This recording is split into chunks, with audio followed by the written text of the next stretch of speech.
Deltarune fans, it's the 23rd of June, and you know what that means? Time to complain about a different game from 10 years ago. Full spoilers for Undertale, and there better be no Deltarune spoilers around. I mean, I haven't even played Chapter 5 yet. When's that coming out anyways? And I am not going to spoil Amsterdam, which, maybe just watch the first 10, 15 minutes. Trust me, once you've seen the Amsterdam moment, you've peaked early. It's all downhill from there. So I have a couple friends who've been raving for ages about how much they love Amsterdam. The other week, our gracious hosts put on a party and we all had an incredible time watching Amsterdam 2022. Amsterdam 2022 is an extraordinarily entertaining film. You get to point at the screen and yell every time somebody Ronganui shows up that you recognize, and it keeps happening again and again and again. You get to have your disbelief stretched further that this many incredibly talented actors who have carried so many top-notch productions could have pulled their collective skills to create something this bad. How did so many of these individuals who command top billing sign up to work with a piece of shit morally to create a piece of shit qualitatively?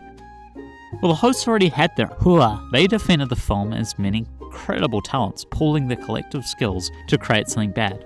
As in, Amsterdam is a performance art piece. It's a parody, a satire of stuffy period dramas with stilted dialogue and wooden characters and messy thematic conclusions. So, I thank our gracious hosts for putting on a great night around our conversation piece, and I say their take is rubbish. Now the story of a World Wide Web that connected everything, and the one YouTuber who had no choice but to keep it all apart.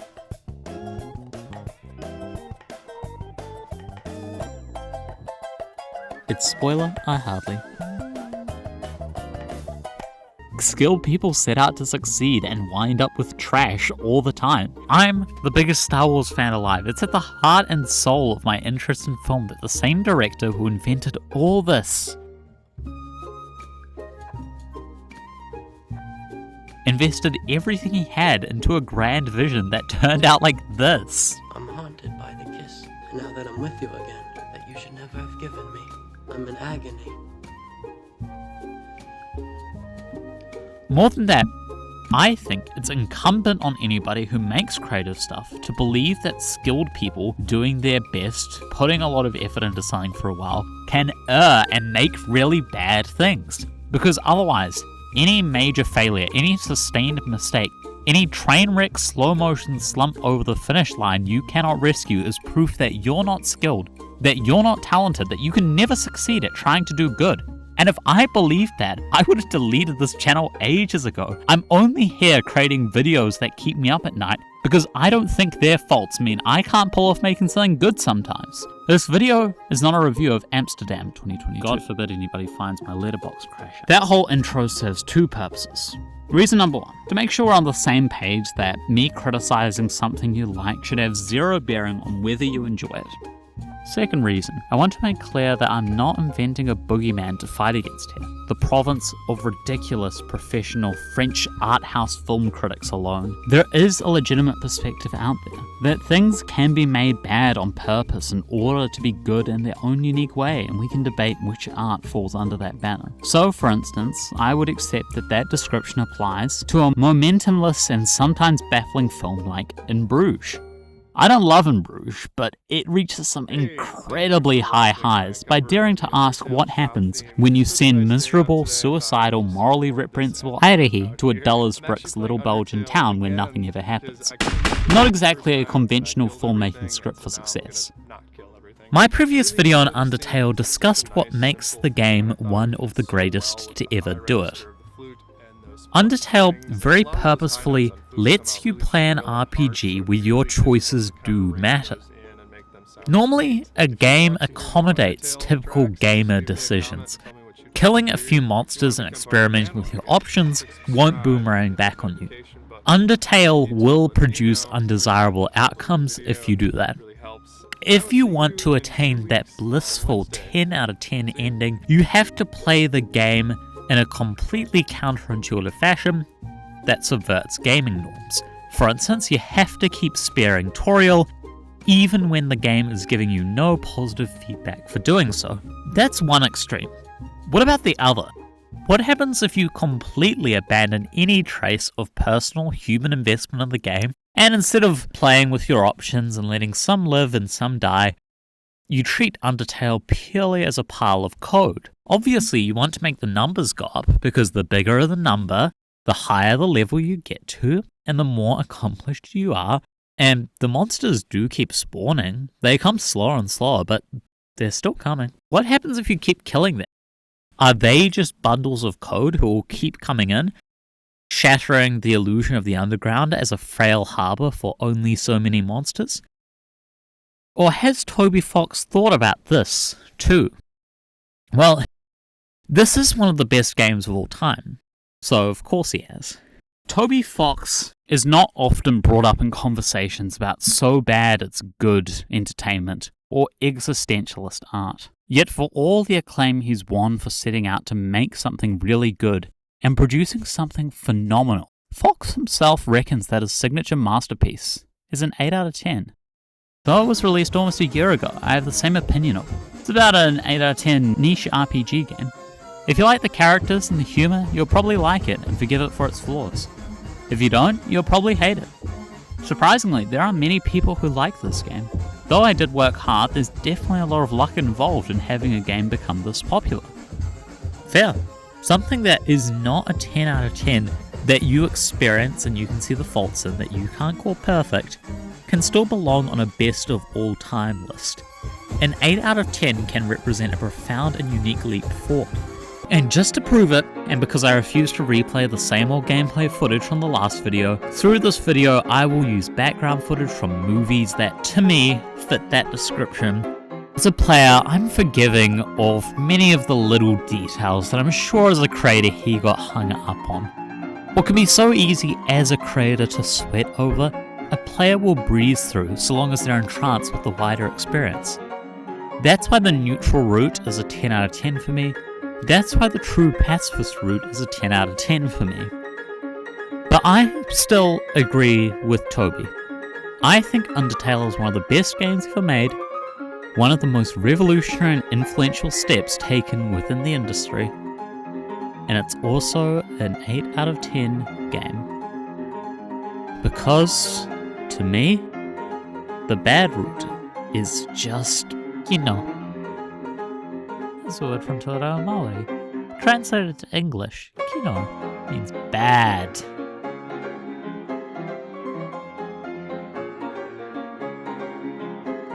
A note on nomenclature. The genocide route is not what I'd choose to call it. It's strictly accurate within the game world. It's not like we're calling, the badass bust-out route genocide. I don't want to call it the genocide route. I think that's way too glib.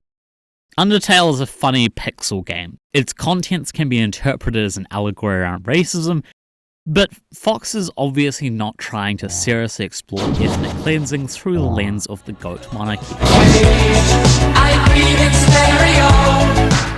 No, not that one. The trouble is, I can't just call this the bad route, because then every time I say the bad route, do I mean you're doing morally bad stuff in the game world as designed, or do I mean the design is qualitatively bad? So let's try on Ingoa ka rangaranga of my own choosing. Blundertale. Blundertale is extremely easy to summarize compared to the complex story beats of the other routes. Kill enough monsters in the first area, and the game will start you down the route. You will be explicitly told from now on how many monsters you need to kill in this area. If you don't fulfill that number before you move on, you're off the route for good. If you spare any bosses, you're off the route just the same. If you get past the final bosses, you complete the route. The game breaks down from its normal functionality in two key ways. One, all this EXP LVing you up turns you into something ridiculously overpowered. It's impossible for practically anybody to kill you so long as you're exhibiting half-decent play. 2. Flowey abandons his normal approach as an antagonist to become your co-conspirator. Instead of facing his own ridiculously overpowered final interventions, you will find your path smoothed by him. All of this clearly communicates an intended lesson, the flip side of the true pacifist route. Letting everybody live is more dangerous and difficult for you, but actually more rewarding. Getting the biggest number and the most kills is soul-crushingly unfun and ultimately self-destructive. That is the popular interpretation. BLUNDERTALE has two philosophical schools of defense I must assault to critique the game mode. These two lines of argument actually contradict each other. Objection! Let's deal with the simpler side first. The more convincing defenders of BLUNDERTALE argue that, in effect, BLUNDERTALE was intended to be good. The Undertale team crafted the atmosphere, music, plot beats, and so on to be intentionally uncanny, and they did a good job. Thumbs up from me, I accept that. It was cool starting down the route and seeing the game warp around me. So how do I have a leg to stand on arguing that BLUNDERTALE sucks if I accept from the get-go that Timmy Chang and company crafted BLUNDERTALE's aesthetics well? Because BLUNDERTALE is the single part of Undertale that is not aesthetics-centric. Undertale's value comes overwhelmingly from its presentation as a holistic experience, not through rich and complex gameplay. You get through the fights in order to get back to the overworld. To demonstrate my point, you only have to look at the true pacifist route, which ditches so much of the conventional struggles of the game to zero in on the story. You literally cannot lose the Azrael fight. You're abandoning one of the core precepts of what makes a game that you can win or lose, to simply be brought along for the ride for a stellar finale. It feels bizarre to say from the perspective of having played through that fight, but it's not too far off from being on the rails in a cutscene. BLUNDERTALE cannot afford to sacrifice gameplay for aesthetics, because its entire point is about gameplay. You could turn the true pacifist route into a movie or a TV show. I wouldn't bank on it being any better than a Minecraft movie. Chicken jockey! But you could. You have a diverse range of characters to interact with, arcs to explore, dramatic plot beats and twists. Whether we like BLUNDERTALE or not, we can all agree that any such adaptation would be literally impossible. BLUNDERTALE is a story that would never work as anything but a game. 96% of what happens in this mode, every single choice of significance, because your choice is narrowed down to stay on the route or leave the route, is all about pressing the fight button and moving around during the battles. It's about playing something in the expected, grindy, min-maxy, detached gamer way and getting punished for it. Backers of BLUNDERTALE would have you believe that Fox envisaged a cautionary tale about playing a rich and heartfelt story as a pile of code and a bunch of numbers. If that's the case, then the pile of code and the bunch of numbers needs to be well constructed to deliver that point, far more than the aesthetics. And so we come to the contradictory school of argument, the one that carries no weight with me at all, the reason why BLUNDERTALE just sucks. This argument is that the gameplay of BLUNDERTALE is intentionally designed to suck, that it is artfully calibrated to be unrewarding and unfulfilling. To return to the question of intentionality from my cold open, you can choose to punch yourself in the face right now. Does that prove that you're good at landing a punch? Maybe your face feels that way afterwards, but I guarantee you that nobody watching you while you watched my video was impressed. Spoiler, I hardly is not responsible for any broken noses or chipped teeth left by viewers. If you punch yourself in the face because your favorite YouTuber told you to, please seek rehabilitation with the experts at Wellington Parasocial. Anybody's welcome to subjectively like something. BLUNDERTALE clearly comes in for rave reviews. Yet any defense of artistic merit has to rest on something more than pure testimony of personal emotions. We need to be able to set out a cluster of markers in our collective reality to judge against. We don't have to agree on whether the art meets its mark or how we interpret these markers. This is simply my path to engage in a constructive dialogue that isn't just me flinging cowpats at players because BLUNDERTALE made them feel something that I missed out on. Whatever an author has said or we can infer about their goal, that intent is a separate thing from the art that they have actually created. So let's set aside intent as one of many markers and move on to the rest. 3 thrusts from the intentionalists to talk about here. The first argument is that it sucks to hurt the characters you care about. The second is that your greedy choices only deprive you of content. Think of games like One Chance. OC's gimmick is that the consequences of failure change the typical replayability of games. You can't erase your mistakes, therefore you have to sit with what you did wrong. The third is that actual 96% of gameplay is too repetitive and grindy. So why did none of these three arguments work on me? Why was I unfazed by BLUNDERTALE? When it comes to losing characters I care about, a very simple problem is staring me in the face here. Flowey's long since made point is that these characters are forced to forget. After all, most players at this point have already killed at least some of these bosses. Not me though, I was a good egg. I was pretty hard on Neutral Root Alphys in my prior video, but if you could actually attack her, no shot would I have. We're not quite at Doki Doki levels where they literally are just lines of code, but I accept that there would still be a grave moral fault in killing somebody for today, even if they'd forget it tomorrow. If Phil had gone to the Puxatorney Firearm Emporium and dealt with his Ned problem for the day, that would be a harsh indictment on his character. That doesn't hit in a game whose meta-narrative is about saving and loading reality. I'm fine with accepting that I turned Frisk into a monster. I don't care about Frisk the way I do about Phil.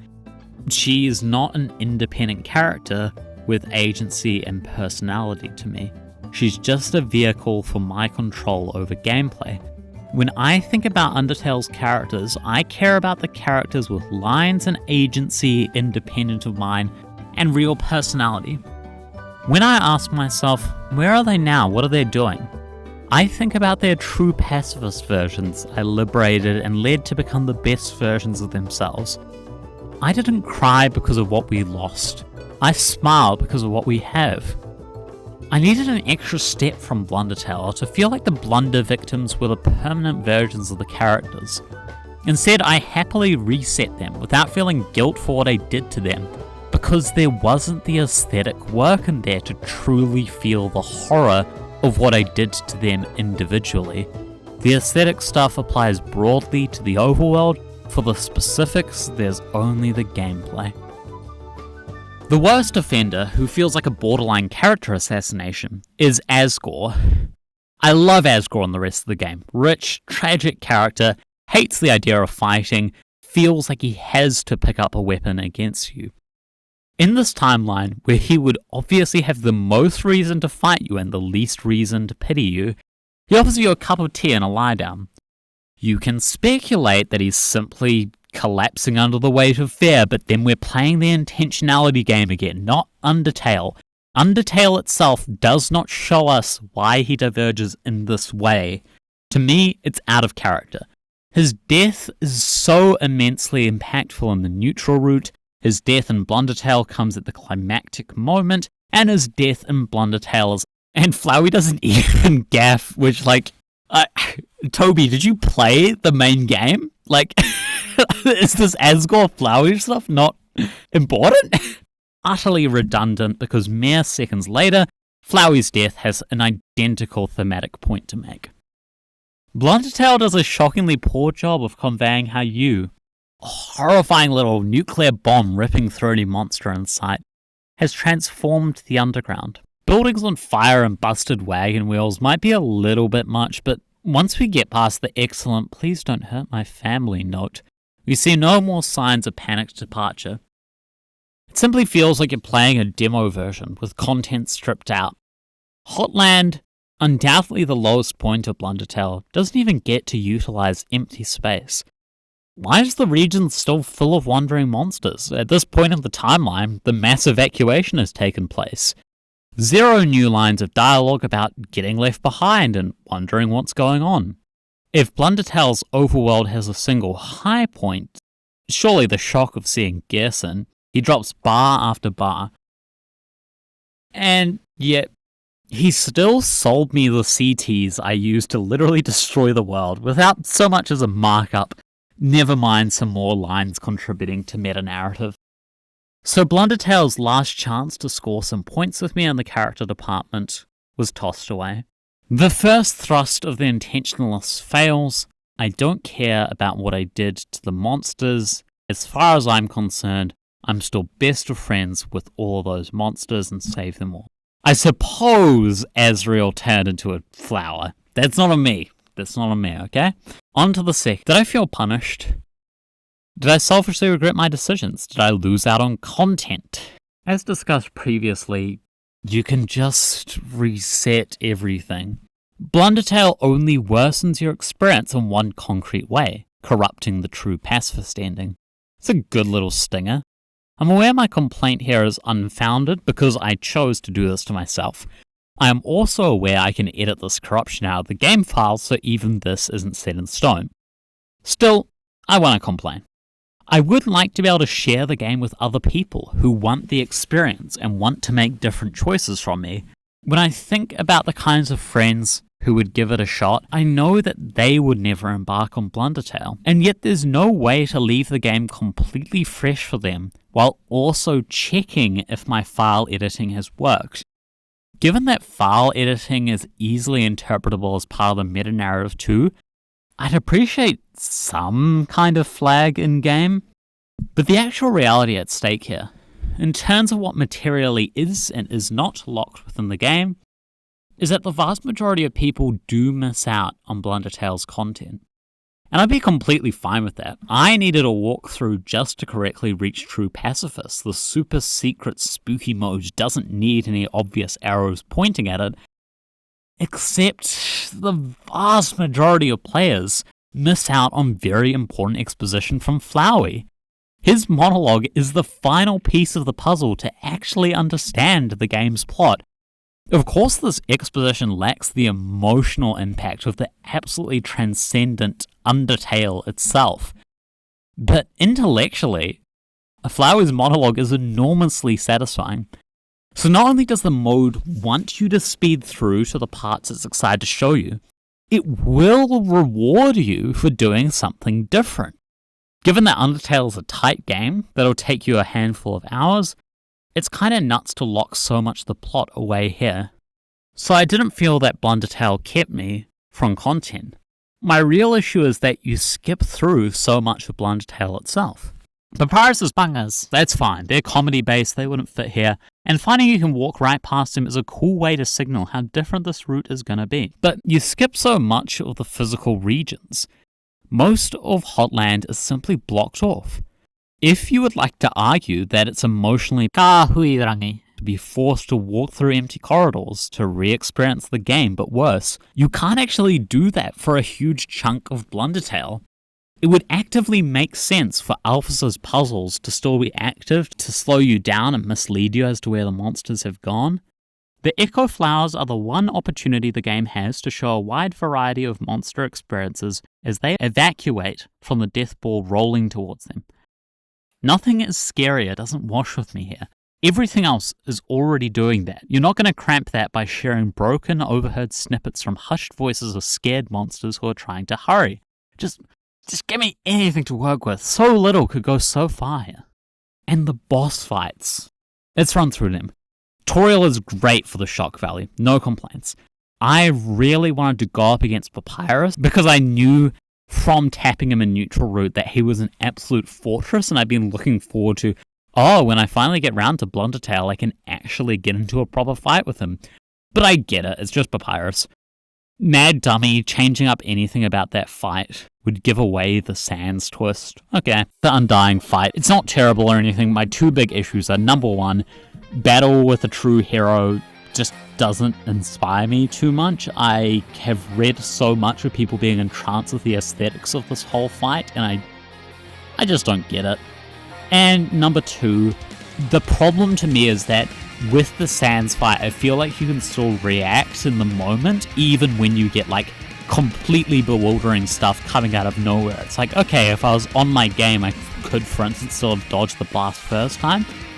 With the Undying fight, I feel like there are certain attacks where it's actually just like, okay, I need to memorize the pattern. I'm physically just like an average or below average gamer, and I cannot react to this, in particular with like the arrows that head towards your shield and then dance around them backwards. And I ended up finding that super off-putting, where I lost my engagement with the fight, with the sense of I just keep going back again and again to try to struggle against this and all the themes in the mode, and instead I'm just like looking up what's the order and doing rote memorization of it. That took away from it for me, and it took away from Undyne, who is an awesome character who I really love through this game. I like the ideas here, it just didn't hit for me.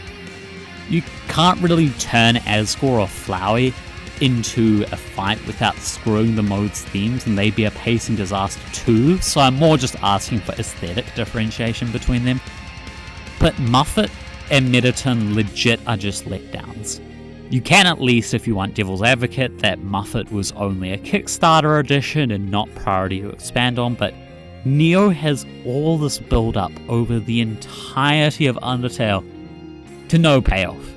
It's all in service of the idea that you can one-shot anybody you lay your hands on to make Sans' dodging important.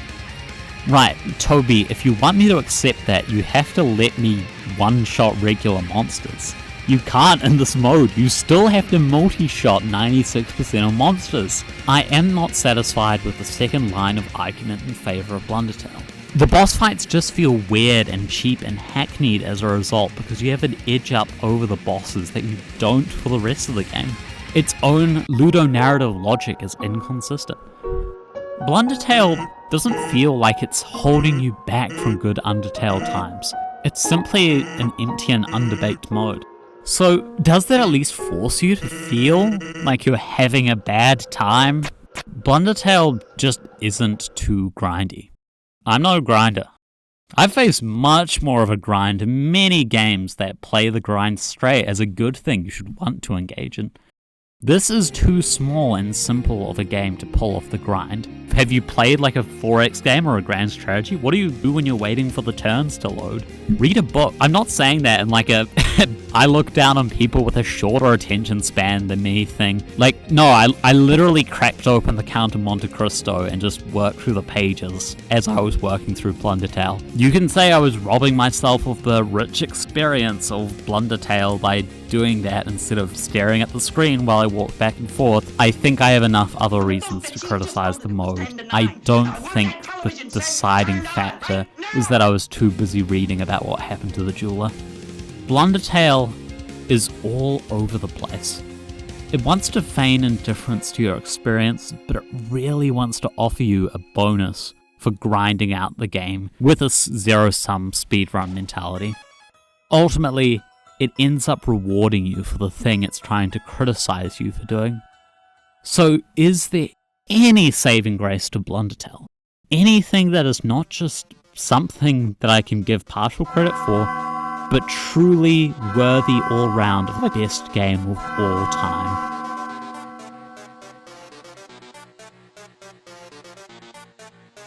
Sans.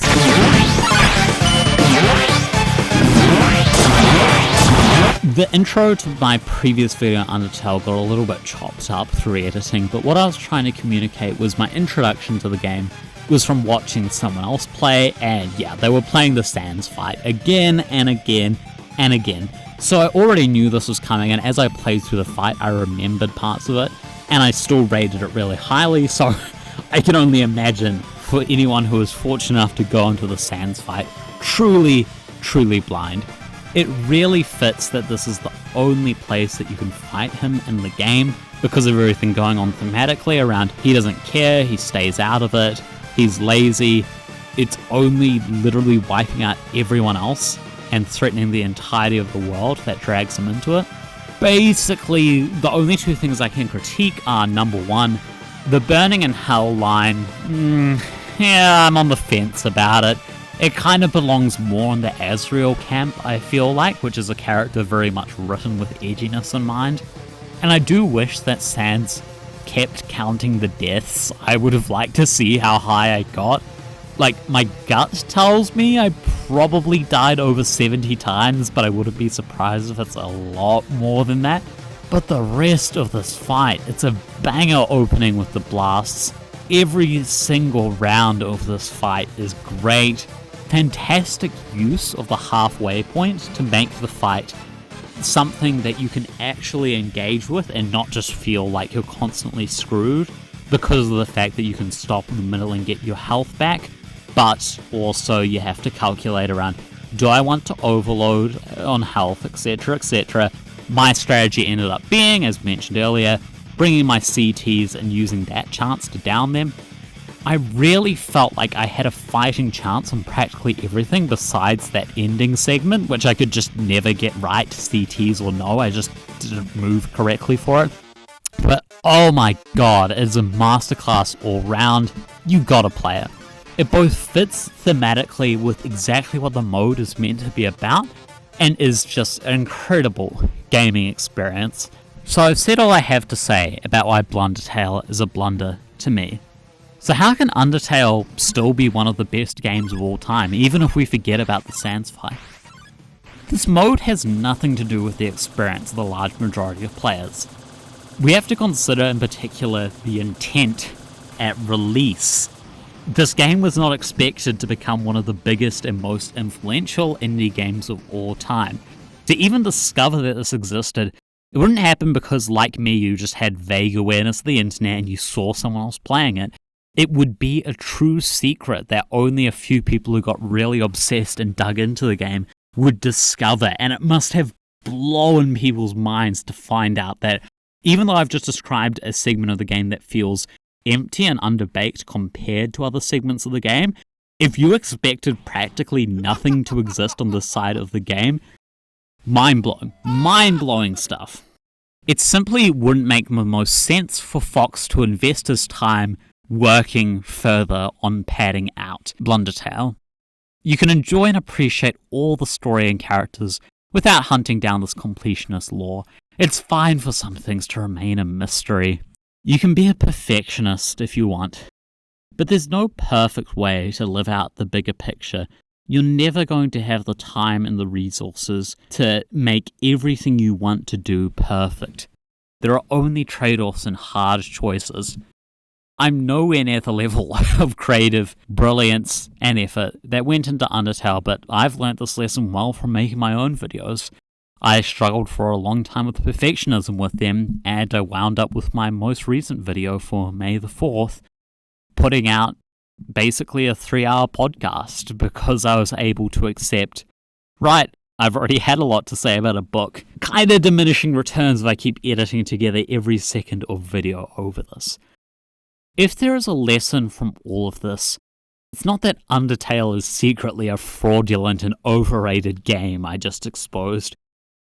It's that being human and being unable to max out absolutely everything on some objective scale of markers doesn't stop you subjectively doing the best you can, and it certainly doesn't stop others subjectively having the best time of their lives engaging with the art that you created.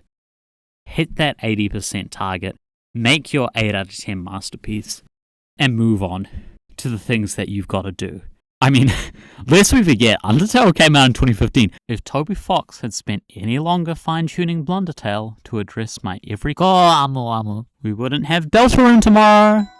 Can you believe it, guys? Deltarune. Deltarune is in a day.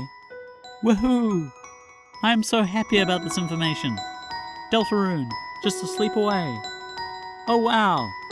Can you believe it? Deltarune, just in 24 hours. It got here so fast. Deltarune tomorrow.